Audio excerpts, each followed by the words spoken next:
Hi guys, welcome back to my channel, and if you're new, welcome to my channel. My name is Veronica. I am 17 years old and I am a teen mom, and I've been doing videos about my pregnancy kind of a little bit and I finally had my baby, so I just wanted to come on here and do a labor and delivery story because it was kind of crazy and it's taken me this long to do it. My son is already 5 weeks old, but I've been super busy with him, just like bonding with him and getting to know who he is and, you know, all that. So I haven't had time to film it, but he's asleep right now, so I'm finally gonna get to my labor and delivery story and my experience about giving birth at 17 years old. So if you want to hear it, keep watching. Okay, so it all started on August 22nd, 2019. I had been hanging out with my boyfriend all day, and we were at my house, we decided we were gonna go sleep at his house. I don't know why, we just decided to do that.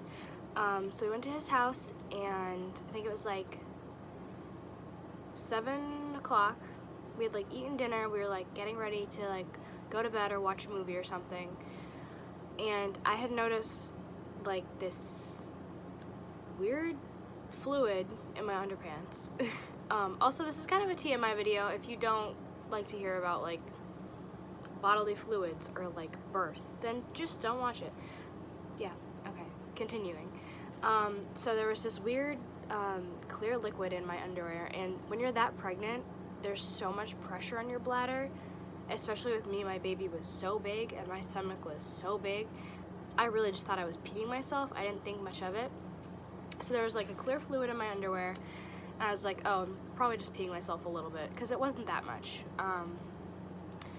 So I didn't think much of it, and you know, we went to bed, and like my last few weeks of pregnancy, I was up like 3 or 4 times in the night just getting up to pee, because like I said, there was so much pressure on my bladder from the baby's head. And I was getting up in the middle of the night, and as I was getting up to pee, there was still that fluid in my underwear every time, and like I would change and I would like clean up and it would still be there every time I went to sleep, and I woke back up and like I could feel it leaking out a little bit, and I was like, okay, I don't think I'm peeing myself, like is this my water? But I had never heard of like your water breaking like slowly like that. So I wasn't really sure what to think of it, and I didn't want to wake my boyfriend up, so I was like, whatever, I'll just deal with it in the morning. So I went back to bed, and I woke up around 9 o'clock, and it was still happening, and I called my mom and my dad, and they were like, okay, well that might be your water, so you should probably call the doctors. So I called the doctors, and they were like, okay, you need to come in because that's probably your water. You're probably leaking amniotic fluid. So I was fine. I was like calm. I was all ready to like go because we had our hospital bag packed and everything. My boyfriend was freaking out. He's like flipping out. He was like everywhere, like getting everything, and he didn't know what to do. I was fine. I was actually supposed to get induced. So this was a Friday.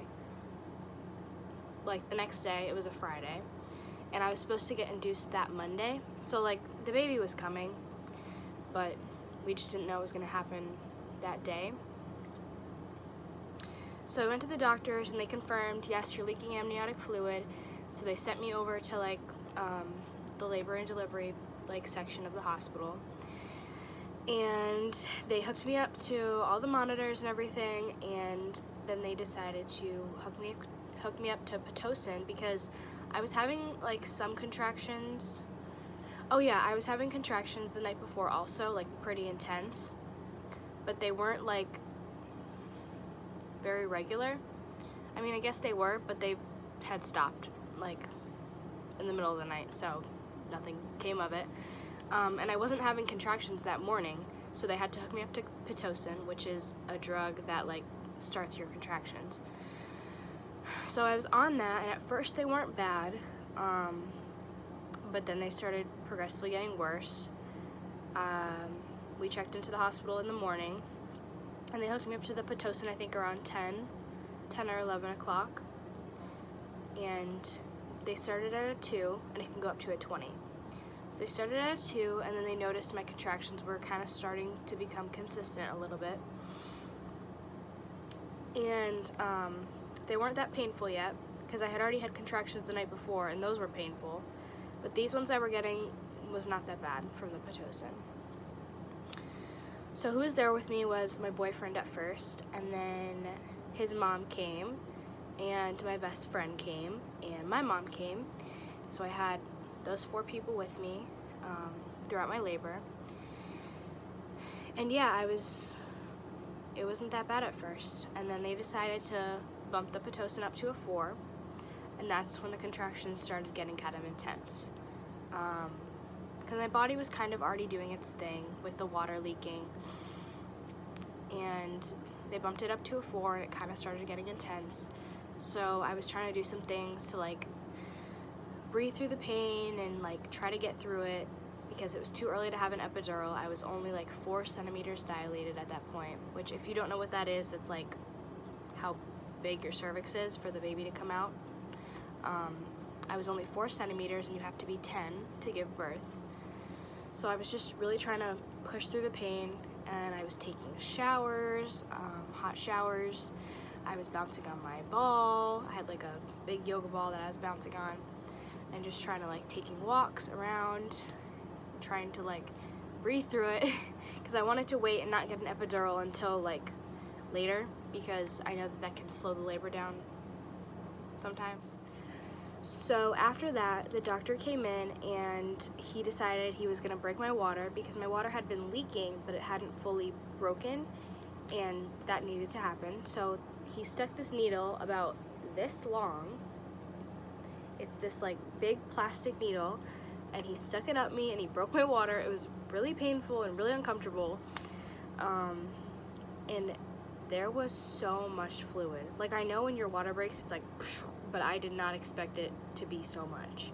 Like, I was walking to the bathroom to like pee and to like go take a shower, and literally my water was getting everywhere. It was all over the floor. I was so embarrassed. I like didn't know what to do. But the nurses were like really cool about it, because I mean, they see it all the time. So they just cleaned it up, and my boyfriend didn't care, his mom didn't care, my mom didn't care, my best friend didn't care. They were all just helping me. They were really helpful through it. But yeah, I was literally felt like there was gallons and gallons of water coming out of me. And my boyfriend even like pointed out to me like, wow, your stomach looks a lot smaller already from like all the liquid being drained from it. So after they broke my water, they also bumped the pitocin up again to a 6. So at this point, my water had been broken, and they bumped the pitocin up, which is when the contractions really, really started to get intense. I was like, it was really bad every time. It was starting to be to the point where I like couldn't deal with it. I couldn't even get up. I just had to like sit there and like brace myself every time they came. Like, it was literally the worst pain I've ever felt in my life. I can't explain it unless you've had contractions before, but like your whole body just like shuts down. It's just pain. That's all I can describe it as. It's so painful. And at that point, I was like, give me the epidural. I can't do it anymore. Give me it. And I was only 5 to 6 centimeters dilated at this point. So I was like halfway there. And the nurse decided she was going to try to give me nitrous oxide first, which is like, it's kind of like laughing gas like you get at the dentist, but it doesn't make you all loopy. It's just supposed to take the edge off the pain a little bit, and it's something you breathe in. And so I was trying that for a little while with the contractions, but they started to get even more intense and more intense, and they were coming quicker and closer together, and I was like, I need the epidural. Like, I was crying. I think I was yelling at one point too. It's kind of a blur, but I was definitely crying. So the anesthesiologist came in to give me the epidural, and before I got the epidural, my doctor checked me, and he was like, you're still 5 to 6 centimeters. You're not progressing like we would like you to. So that was a little concerning, but I didn't think much of it. I was like, oh, probably after I get the epidural, my body will relax, and maybe I'll progress some more.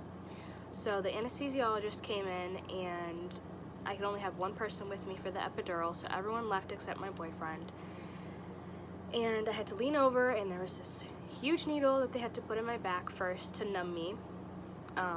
That was really bad. And at the same time that they were putting the needle in my back, that was about probably this long, I was getting a contraction at the same time. And she was like, you need to hold still, because if you don't, I could paralyze you. And that freaked me out because I was getting a contraction and I was also having a needle in my back. And it was awful. It was really painful. But after I got the epidural, I felt so much better. I couldn't feel the contractions at all. Like for the first 15 minutes, I think, after I could, but then I couldn't at all. And there was like a problem where I could feel my right side, but not my left. So they turned me, or I couldn't feel my left side, but I could feel my right, so they turned me over, and then my whole body went numb. And I like couldn't move my legs. I felt like an elephant. I just felt really heavy. But the contraction pain was gone, so I was a happy girl. And about an hour later, the doctor came back in to check me again, because they have to keep checking to make sure you're progressing and everything. So the doctor came back in, and he was like, you're still not progressing. Like, there's no change in your cervix dilation. And he was like, I'm gonna wait another hour, but I'm gonna come back in an hour, and if you still haven't progressed, we need to talk about a C-section. And I was really upset about this. I didn't even think that I was gonna have to have a C-section, or I didn't even think about having a C-section because I just figured I wouldn't have to have one. I don't know why. It was really stupid and ignorant of me to like not prepare myself for that, the fact that I might have to have surgery, but I just didn't. I thought I'd be able to do it. So at this point, I was upset, and I was like, okay, I need to progress. So I decided to just try to relax my body and hopefully like trust that it would do its thing. And I took a nap to try to relax everything. And he came back in an hour and he checked me, and he was like, no change. He's like, maybe slight, but really not much. And he was like, the thing is, your baby's really, really big, and his head is not coming down. Because his head is so big and your pelvis is so small, it's just not gonna work. That's why you're not progressing. And at this point, I was crying really hard. I did not want to have surgery. It scared me a lot. I've like seen videos of like C-sections performed, and it freaked me out. I didn't want to have one. I wanted to be able to hold my baby after like I had him and put him on my chest and everything, and that was the plan. That was like my vision, and I wanted that to happen, and just hearing that I couldn't have that was really upsetting, especially after having to go through like all the contractions, and it felt like it was for nothing. So at this point I was crying really hard, and you know, my boyfriend was comforting me though. He's like, it's gonna be okay, like it's for the best and everything. They were all telling me that it was fine, my mom too. So at this point, it was kind of an emergency because my water had been broken for over 24 hours. Because like I said, the night before, it was leaking. And when that happens, there's a risk of infection for the baby and for me.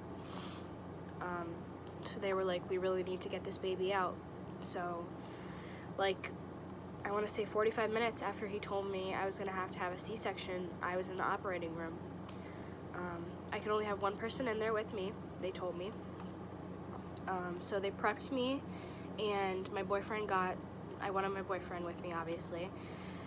He got like gowned up head to toe. He had like a cap on and everything. They put a cap on me, and at first he couldn't come in with me because I had to get a spinal, which is like an epidural, but it's stronger. So they had to take the epidural out and then redo it all over again, which was so painful. My boyfriend couldn't be there with me for that part. This was in the OR, and he wasn't there yet. I was still awake. And then they gave me a bunch of medicine and like to make me a little woozy. So finally they put me down on the table, and they strapped my arms down like next to my head. And I'm really lucky. I had a really great nurse. She was with me the whole time. And when I was getting the spinal and just through the contractions, and I was really scared, even when my boyfriend couldn't be there with me, she was there for me. Her shift had actually ended, but like she still stayed with me. patience, which was really, really sweet, and I love her. So they started like operating on me, and then they brought my boyfriend in, and he came and he sat next to my head, and he was just talking to me. And it's hard for me to remember this part because I felt so tired. Like, it was so hard for me to keep my eyes open and like talk to him. It was probably the medication or the spinal, I don't know, but I couldn't feel my body, and I just like felt like I was gonna throw up, but I also was so tired. Like, I felt like I was gonna pass out during the whole C-section. And then they were working for about 15 minutes, and then I heard my son cry, and I just started crying. I was just like, I couldn't describe it. I just wanted to see him, and I wanted to hold him, but I couldn't because I was having a C-section. And my boyfriend was next to me, and I was like, go be with the baby, like, go see him, please, like, go be with him, go make sure he's okay. And so he went with him, and then my nurse was still with me, and I just heard him crying, and I was like, is he okay, like, what's going on? And then she told me, she was like, he's fine, he's perfect.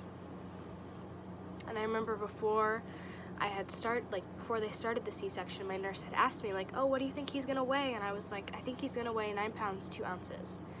And then they told me, like, after like they took him out of me, they were like, he's 9 pounds 2 ounces. So I had guessed exactly. I don't know why, just luck, but so that's what he weighed. And finally they gave him to my boyfriend, and they brought him over, and I could see him a little bit. And I couldn't really see him that well because I was laying down and my arms were strapped down. But I remember seeing him and just feeling so happy to see him finally after 9 months of growing him. I was so happy to see him. And I was just crying really hard. And then this next part's kind of blurry. I don't really remember it, but I kind of remember it. I remember them finishing, moving me off the table, and then I don't know where my boyfriend and my baby were at this point. Oh, he was still with me. And then they got me on back to my hospital bed, and they put the baby on me, and then they were rolling me to my room. And after a C-section, your body is kind of like in shock, so I was shaking so bad, like literally like you would have thought I was having a seizure. I was shaking, and I felt so nauseous. I was holding the baby, and I wanted to hold him, but I was like, someone needs to take him, like, I'm gonna throw up, like, I'm shaking too much. So my boyfriend took him, and I just started vomiting everywhere. It was awful, and I was just crying at the same time because I just wanted to, like, be with my baby and have that moment with him, and, like, meet him and be with him, but I couldn't because I felt awful. So after that, they took me to my room, and I still wasn't feeling good.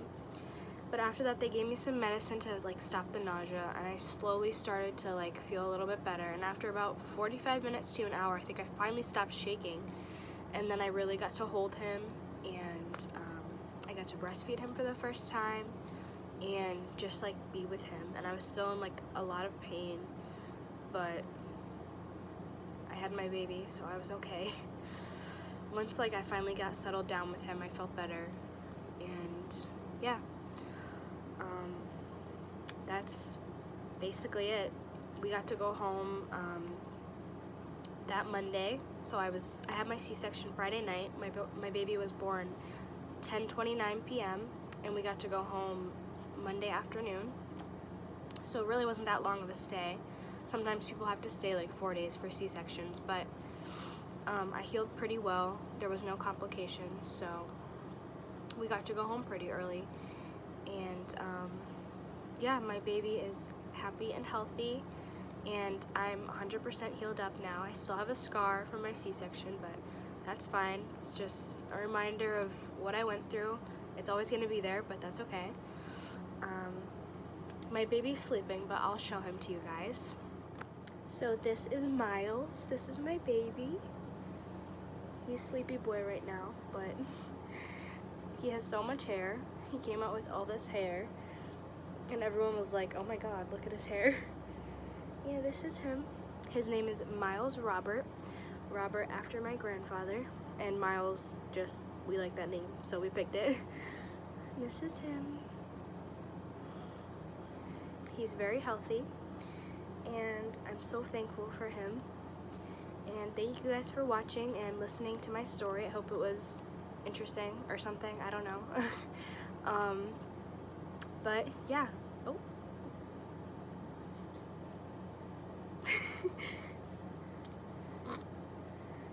Okay. Thank you guys for watching.